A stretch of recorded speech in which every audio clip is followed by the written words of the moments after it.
Moxes are a distinctly magic creation. Flavor-wise, they are ornate, intricate pendants, usually inset with a precious stone. Mechanically, Wizards R&D officially defines a Mox as a card possessing the following three traits. It must be an artifact, it must produce colored mana, and it must cost 0. Magic head designer Mark Rosewater says these three things are all you need. The problem is that these three things tend to be very powerful together. The high power of the Moxes has given them a special allure within the game. Though they took inspiration from existing sources in fantasy, the Moxes themselves are unique to Magic and rank among its most evocative mascots, right down to their name. Some players may be surprised to learn that the word Mox has no actual meaning. Richard Garfield, Magic's original creator, thought up the word Mox himself, deriving it from the word moxie, slang for pluck, courage, or, in Garfield's thinking, energy. Mox is one of many words that Garfield made up for alpha cards simply because of their sound, without much deeper meaning. Another notable one would be the word Llanowar, hastily stapled onto an innocuous mana dork, now appearing on a total of 27 cards. Names add more to Magic than the average player realizes, Garfield has said. Language is incredibly important to how you think and feel about things. The player gets invested in the card as much through the name as through the art. Despite being something of a nonsense word, Mox has stuck and is now associated with Magic and nothing else. To return to the second point in the definition of Mox, these artifacts are closely bound up with the concept of mana itself, foundational to Garfield's new game. Although some may associate the phrase mana with biblical origins, Garfield got the idea from the works of fantasy author Larry Niven, particularly his Warlock series. In these books, Niven describes mana as a natural magical energy source. Mana fuels spells and nourishes magical creatures, but it's finite and can be exhausted. Niven's view of magic as very mechanistic, following regular laws, was a fundamental inspiration for the game, Garfield has said.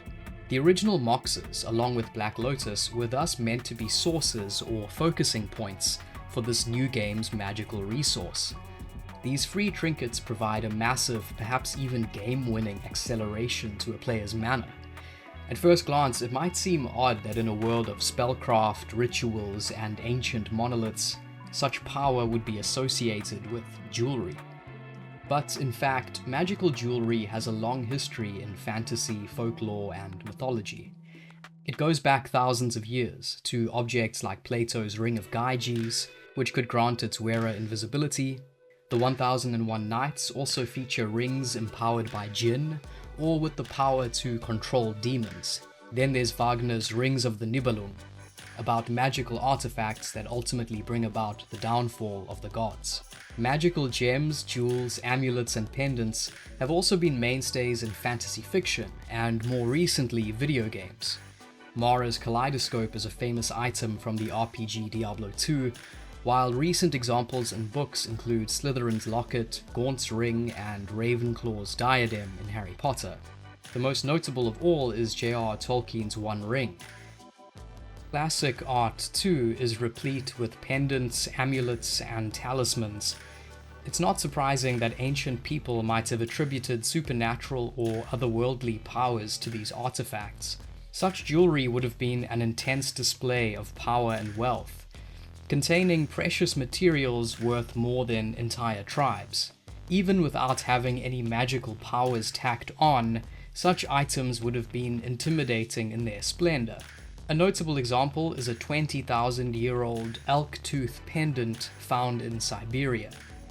Surviving in the endless tundra, facing down saber-tooths and mammoths, our distant ancestors might have fashioned Moxen of their own, hoping for the aid of a higher power. Precious pendants were thus a fitting canvas for Garfield's high-power mana accelerants. Once Garfield and the other original card designers had an idea of how their 5 mana-ramping artifacts were supposed to work and what kind of object they would be, it was time to illustrate them. Like many iconic designs, the look of Magic's 5 original Moxes came about rather haphazardly. Here's how artist Dan Frazier recalls being commissioned to create the art for the 5 original Moxes. Oh, they mentioned 3 pieces of jewelry. There's something about a ruby, and there's something about an emerald, and something about a pearl, and a jet, that kind of stuff, sapphire, whatever. Okay, I said, okay, jewelry. All right, I'll do these 5 pieces of jewelry. No sweat. Okay, and so he finishes reading the list. I say but I asked him, okay, now what are these Mox things? And he says, well, we don't know. Nevertheless, Frazier did a great job, making the Moxes striking, legible, easy to identify, and giving them an antique feel, like relics from a bygone era. Now let's talk mechanics. As game pieces, the Alpha Moxes are a simple, elegant design, providing efficient, repeatable mana ramp at 0 cost. This proved to be brokenly powerful, to the point that the Alpha Moxes are banned in all formats and restricted in Vintage. The card designers of Alpha knew that cards like the Power 9 were incredibly strong, but they believed that supply and cost and the difficulty of acquiring these cards would keep their numbers low. This proved not to be the case, with competitive players seeking out and acquiring the Moxes and other game-winning cards at much higher rates than Wizards of the Coast ever expected, making bans inevitable. In old interviews, Richard Garfield has spoken at length about the problems created by unbalanced mana acceleration, particularly in the early game. Fast mana was largely responsible for the first turn kills that could have a regular place in any serious game, Garfield has said. Fast mana is always a boon, and prone to making the game end too quickly. The Alpha Moxes, along with their cousin Black Lotus, represent fast mana at its most undiluted and unbalanced. While the 5 Alpha Moxes were clearly too strong, they raised a tantalizing design question. What would a balanced Mox look like? Card designers have tried several times in the decades that followed, to varying degrees of success. The first attempt came during the development of Mirage, but would never actually make it to print. This was the fabled Crystalline Mox, a 6th colorless Mox to complete the original cycle. The card was abandoned, as R&D still considered it to be too powerful. Dan Frazier was even commissioned to create art for the Crystalline Mox, which would instead be used on Enlightened Tutor. You can even see the 5 colored stones in the woman's headdress, and then the colorless one in her hand. The next attempt at a balanced Mox was Stronghold's Mox Diamond, which offset the mana acceleration by forcing the caster to discard a land. While powerful, this proved a hefty drawback, to the point that Mox Diamond sees only niche play in Legacy, mostly in dedicated lands decks. It would be 5 more years before Mirrodin Block rolled around, and with its focus on powerful artifacts, provided the perfect environment to take another crack at the Mox. The result was Chrome Mox, perhaps the strongest card in the set, which put a Moxen spin on Mirrodin's imprint mechanic. As its name implies, Chrome Mox could potentially provide mana of any color, though it required the player to forego a card. It still proved incredibly effective, dominating Standard, shining in Legacy, and being banned in Modern since the format's inception. With Scars of Mirrodin, players received Mox Opal. Like Chrome Mox, it showed off the set's flagship mechanic, in this case Metalcraft, creating a powerful new tool for artifact decks. Mox Opal turbocharged these strategies, leading to its banning in Modern for several years, though in December 2024 it was let loose once again, and has had a more muted impact on the format than many might have assumed. The 2018 set Dominaria provided another narratively resonant, mechanically rich Mox, with Mox Amber. Like Chrome Mox and Mox Opal, it tied neatly into its set's mechanical themes, in this case legendary permanence matters. It's a marvelous design, perfectly tailored to its nostalgic set, and boasting beautiful art by Stephen Belladin. It also features fittingly memorable flavor text, making a self-aware nod to the card's nostalgia value. A moment in time made tangible, it has the power to realize epic visions. The next and most recent black-bordered Mox is the relatively weak Mox Tantalite. The Modern Horizons sets are all built around in-jokes and references, and here Mox Tantalite plays upon the Moxes as well as Lotus Blue. The delay of Suspend proved too much of a drawback, as it nullified the fast mana that makes Moxes so explosive. Wizards R&D wanted to create a new Mox for Kaladesh, but couldn't come up with a design they were happy with. Then there are the Joke Moxes, and the Magic Online exclusive promo card Glee Mox. The latter was given to Wizards employees and refers to the company's now defunct attempt at a social media site, known as GleeMax. The text winks at how difficult these cards are to balance. The most recent Mox, although not a constructed legal one, appears in the set Mystery Booster 2 and was designed by Gavin Verhey. Called Mox Poison, it has tap, add 1 mana of any color, you get 2 poison counters. This makes it a neat Phyrexian counterpart to the Mirren Mox Opal, though one that is far less balanced. In a poison-heavy meta, it's unplayable. Anywhere else, it's a Mox that you can activate 4 times. But if the game is over before you need its 5th activation, then Mox Poison has no downside at all. Finally, they are the Moxes designed by players. A quick search through the subreddit Custom Magic, where users can submit their own card designs, yields dozens of results for Moxes, ranging from the intriguing to the absurd. There will be more Moxes in the game in future. As Magic continues to evolve, it'll be interesting to see where their designs take us. All of these Mox designs over the decades highlight the artifact's stature within the world of Magic. They have become talismans within the game, associated with history, power, and high prices. Playing on the storied history and icon status of the Moxes, Wizards teamed up with Dan Frazier yet again for the Mox Box Secret Lair drop in 2023, which saw the artist giving the original Mox treatment to Chrome Mox, Mox Tantalite, and Sol Ring. The art on Mox Tantalite is particularly good, winking at all 5 of the original Moxen. Frazier did a similar treatment for his versions of the Ravnica Guild Signets, also inspired by the Moxes.